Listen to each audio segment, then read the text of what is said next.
Hello and welcome to our presentation. Today we'll be discussing the repeat buyers report found in the customer section of Communicate for Marketplaces. My name is Tom and I'll be your presenter for this video. Communicate for Marketplaces is an enterprise-level cloud reporting platform designed for e-commerce merchants just like you. Communicate features over 220 standard reports, dashboards, and utilities. It is remarkably intuitive and easy to use. In no time, you'll be running reports just like a pro. The Repeat Buyers Report is a specialized customer relationship management report. It is designed to identify repeat buyers who should be considered a merchant's most valuable target audience based on the period selected and filters applied. Here are some surprising statistics about the value of repeat customers. Repeat customers are likely to spend 300% more on your business compared to new buyers. Acquiring new buyers costs 5 times more than retaining repeat customers.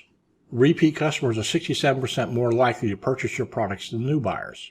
Repeat customers are worth as much as 10 times the value of their first purchase. A 5% increase in customer retention can increase a company's profitability by 75%. The more loyal customers a merchant secures, the more successful it'll be. Understanding the advantages of earning repeat customers is the foundation to grow your company.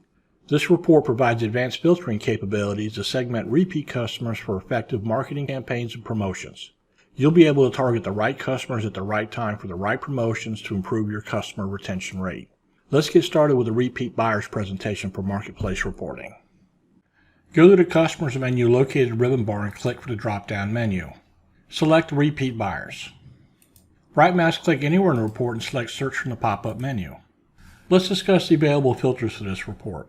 The date range option located upper left of the data filters is set to the last 90 days. You can select any range you like using the selectors. In addition to the date selectors, you can manually adjust the starting and ending dates to whatever range you require. In the lower left of the data filters are the date options, which determine which date type is used for selecting sales data. The order date is selected by default. The order date is the preferred date when generating customer reports. Other date options are available in case you find these dates more useful. The next set of filters we'll review are the filter options found in the upper right of the data filters. Let's look at each of the filters and discuss their significance with filtering repeat buyers. The number of orders filter sets the minimum number of orders placed by the buyer within the period selected and filters applied. You can set this number to whatever value you require, but the minimum number is 2. 2 or more orders is the very definition of a repeat buyer and the purpose of this report. The sales amount filter sets the floor for sales evaluation. You can set this amount to whatever value you require to qualify which repeat buyers to view. Setting the sales amount filter to 0 ignores the product sales or revenue sales numbers. Any value entered for filtering automatically uses the greater than or equal to comparison operator. You can change the default comparison operator by selecting an operator from the combo box located next to the filter. You can select equal to, not equal to, less than, greater than, less than or equal to, or greater than or equal to. If you want to select no comparison operator and use the default instead, then select the blank entry. The next filter option we'll review is the Use Billing Address instead. By default, the report uses the ship to state and country when filtering by countries or states. Selecting this option changes the filtering to billing state and country. The next option is Display Orders. This option enables data nesting for drill downs to customer orders.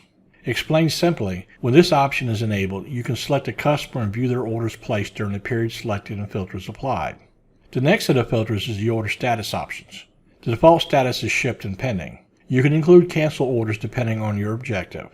The next set of filters are the Sales Numbers options. By default, Revenue is selected. Revenue comprises the sales plus ship fees plus taxes minus discounts and coupons. The Product Sales option ignores the revenue modifiers and is focused on product sales only.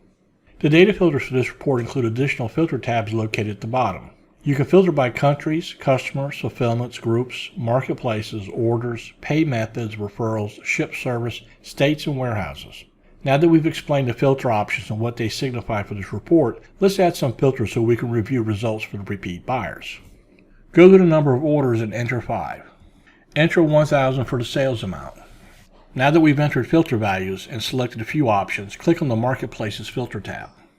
You will see various marketplaces listed in the available list. Since you cannot market to Amazon or Walmart customers, we'll limit the list of those you can. From the available list, select the Google Express, Manual Orders, Sewer's Delight, Sewing Boutique, Sewing Depot, Sewing Outlet marketplaces and add it to the selected list. These marketplace selections will limit report results to customers with sales only in those marketplaces. Click the Apply button to apply the filters for Repeat Buyers Report. As you can see, there are 204 repeat buyers displayed for this report. Let's look at the data columns for this report so we can explain what each represents. The ID and customer columns provides general information about the customer. The remaining columns are totals for each data point based on the period selected and filters applied. The Orders and Units column represents the total number of orders and units purchased by the customer. By default, the Orders column is sorted descending, so buyers are ranked from highest to lowest number of orders. You can select any single column or series of columns for sorting.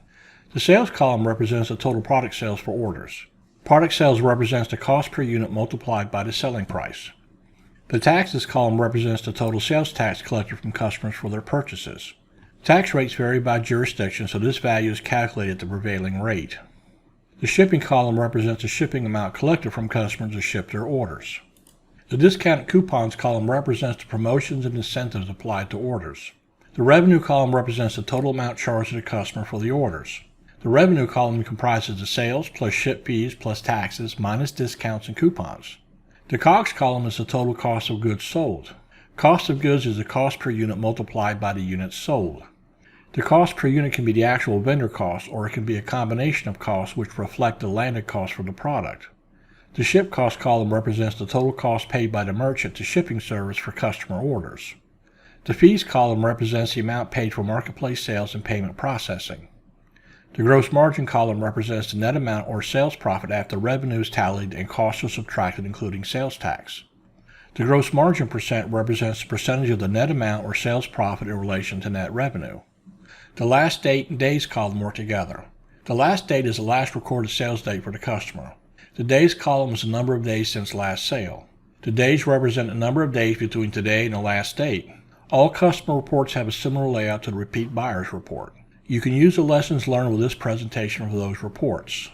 Most reports have additional data columns which are hidden by default to save screen space and provide reports with greater clarity. Go to the Configure section located at the top right of the ribbon bar and click on the Display button. Select the State column option found in the Column Options section. Go to the Report Settings section and select the Show Group By Box option. Once these options have been selected, click the OK button to apply the changes and return the report. You will now see the State column has been added to the report. Look at the top of the report right above the column headers. You will see an area with the text, drag a column header here to group by that column. Grab the State column with your mouse and drag to the Group By box and drop it. You will instantly see the report is transformed from the Repeat Buyers Report to Repeat Buyers Group By State Report. Each group state has subtotals which represents the sales, revenues, and costs for all customers assigned to the group. Click on the state Arizona and open it. Once opened, all customers assigned to the group are visible.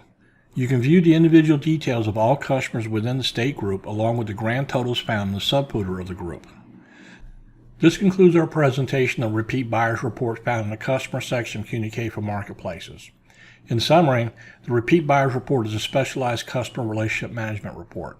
This report is designed to identify repeat buyers who are a merchant's most valuable target audience. Understanding the advantages of earning repeat customers is the foundation for your company's growth. This report provides advanced filtering capabilities to segment repeat customers for effective marketing campaigns and promotions. You'll be able to target the right customers at the right time for the right promotions to improve your customer retention rate. Reports are crucial for any business, especially yours. Marketplace Reporting provides you with better reports so you can have better results for your business.